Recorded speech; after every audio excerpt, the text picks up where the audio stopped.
warahmatullahi wabarakatuh. Bismillahirrahmanirrahim. Alhamdulillahirabbil alamin. Wassalatu wassalamu ala asyrafil anbiya'i wal mursalin sayyidina wa maulana Muhammadin wa ala alihi wa sahbihi ajma'in, amma ba'du. Alhamdulillah, limpahan puja dan puji syukur kita haturkan kehadirat Allah Subhanahu wa ta'ala.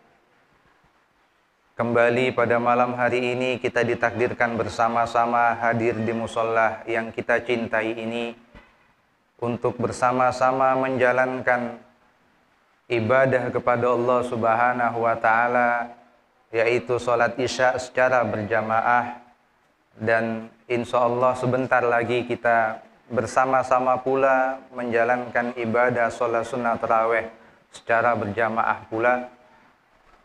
Semoga hadir kita dan ibadah yang kita lakukan pada malam hari ini dan juga ibadah kita yang kita lakukan selama hidup kita, khususnya mulai awal bulan suci Ramadan sampai pada malam hari ini, diterima oleh Allah Subhanahu wa ta'ala, dijadikan amal yang diridhoi olehnya dan menarik keberkahan dan rahmat dari Allah Subhanahu wa ta'ala. Amin ya rabbal alamin.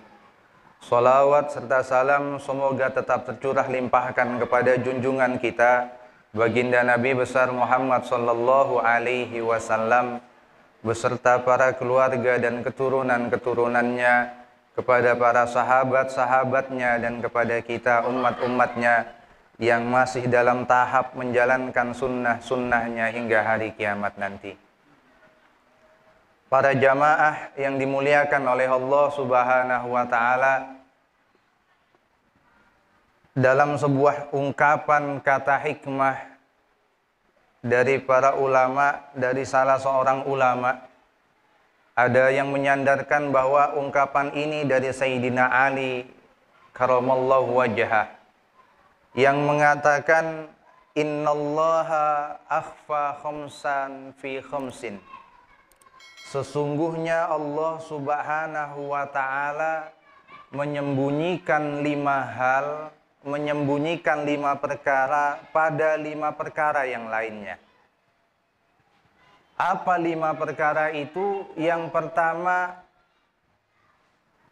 Allah Subhanahu wa ta'ala akhfa ridahu fit ta'at.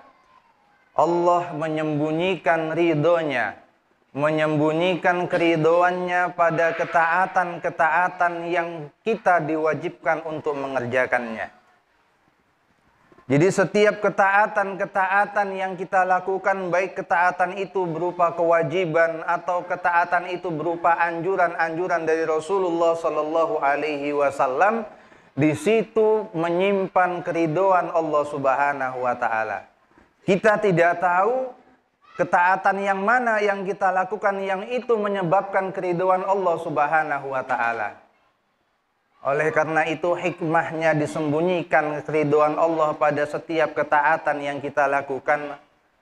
Tujuannya adalah agar kita tetap semangat untuk mencari keridhaan Allah Subhanahu wa ta'ala yang menjadi tujuan utama kita diciptakan sebagai hamba dalam setiap ketaatan-ketaatan yang dianjurkan atau diwajibkan kepada kita.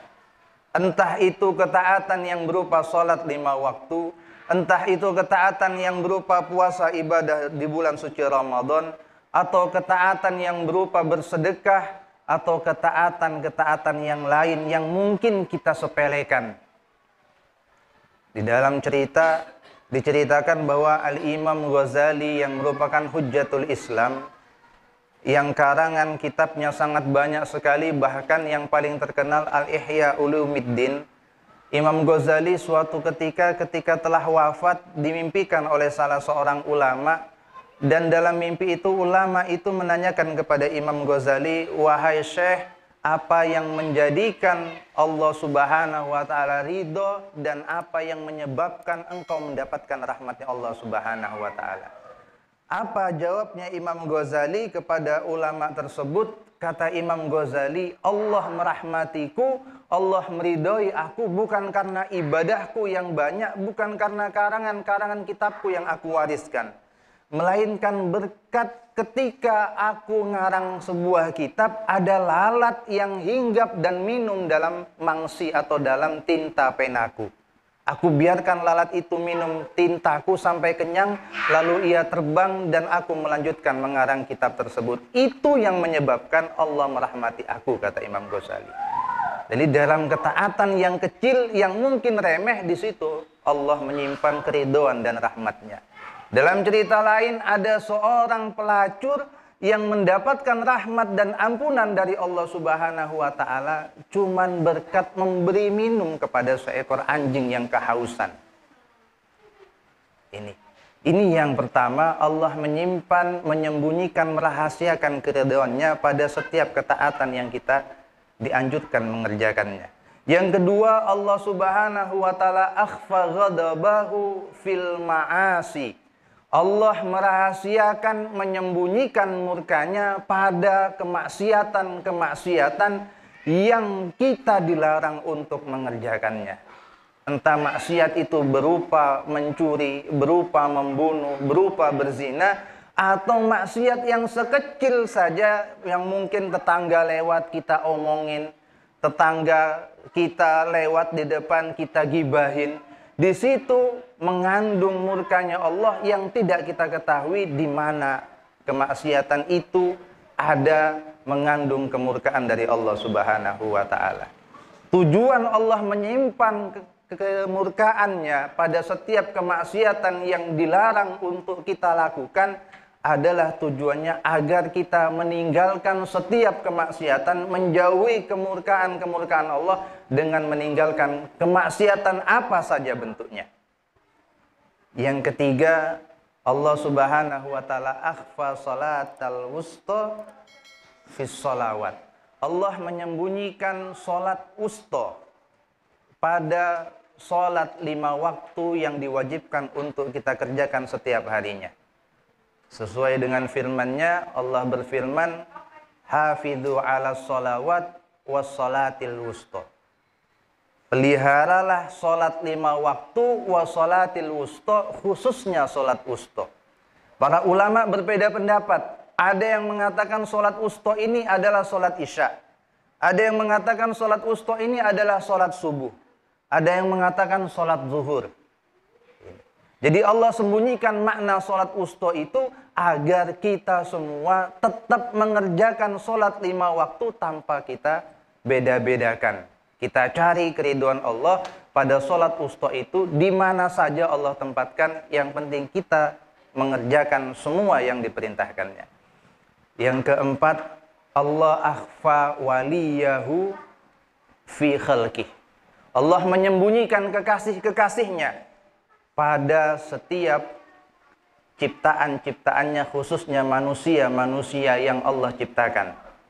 Allah menyembunyikan walinya di antara manusia-manusia yang ada. Ada kalimat yang mengatakan kam min majhulin fil ardi masyhurin fis sama. Banyak sekali orang yang di dunia tidak dipandang. Banyak sekali orang yang di dunia dipandang hanya biasa-biasa saja. Ibadahnya biasa-biasa saja. Profesinya juga biasa-biasa saja. Tapi masyhurin fis sama, para malaikat-malaikat yang ada di langit pada kenal dengan orang itu. Sebaliknya, kam min masyhurin fil ardi majhulin fis sama. Banyak orang yang di dunia ini yang punya kedudukan tinggi, yang punya pangkat mulia, yang dihormatin banyak orang, namun di langit tidak ada apa-apanya. Oleh karena itu tujuan Allah menyembunyikan wali-walinya, kekasih-kekasihnya di antara manusia-manusia yang ada, tujuannya agar kita tetap berhati-hati. Kita tetap bisa memberikan penghormatan kepada setiap orang, menghargai orang lain tanpa pandang bulu, dan kita tetap menjaga suudon, untuk tidak mudah suudzon kepada orang lain. Dan yang terakhir, Allah Subhanahu wa taala akhfa lailatul qadri fi syahri Ramadan. Allah menyembunyikan Lailatul Qadar di dalam bulan suci Ramadan. Lailatul Qadar yang sering kita dengar bahwasannya khairun min alfi syahrin. Beribadah di malam Lailatul Qadar lebih baik, khairun, lebih baik, lebih utama daripada beribadah selama 1000 bulan. Allah sembunyikan malam Lailatul Qadar ini di dalam bulan suci Ramadan, tidak memastikan, tidak menampakkan malam mana yang terjadi malam Lailatul Qadar, tujuannya agar kita tidak membeda-bedakan malam bulan suci Ramadan. Kita penuhi malam bulan suci Ramadan dari awal sampai akhir dengan ibadah kepada Allah Subhanahu wa taala. Bahkan sampai sekarang tidak ada rumus paten, tidak ada ulama yang bisa memastikan kapan terjadinya malam Lailatul Qadar. Namun kita tetap berharap di sisa Ramadan yang kurang beberapa hari ini, kita berharap kepada Allah Subhanahu wa taala ketika kita melakukan sholat sunnah tarawih, atau ketika kita beribadah di rumah, ketika kita sahur, sebelum sahur kita bertahajud, sholat tahajud kepada Allah Subhanahu wa taala, semoga saja malam itu berdepatan dengan malam Lailatul Qadar, sehingga kita mendapatkan keberkahan dari malam Lailatul Qadar tersebut. Ibadah kita dijadikan ibadah yang lebih baik dari malam 1000 bulan. Amin ya rabbal alamin.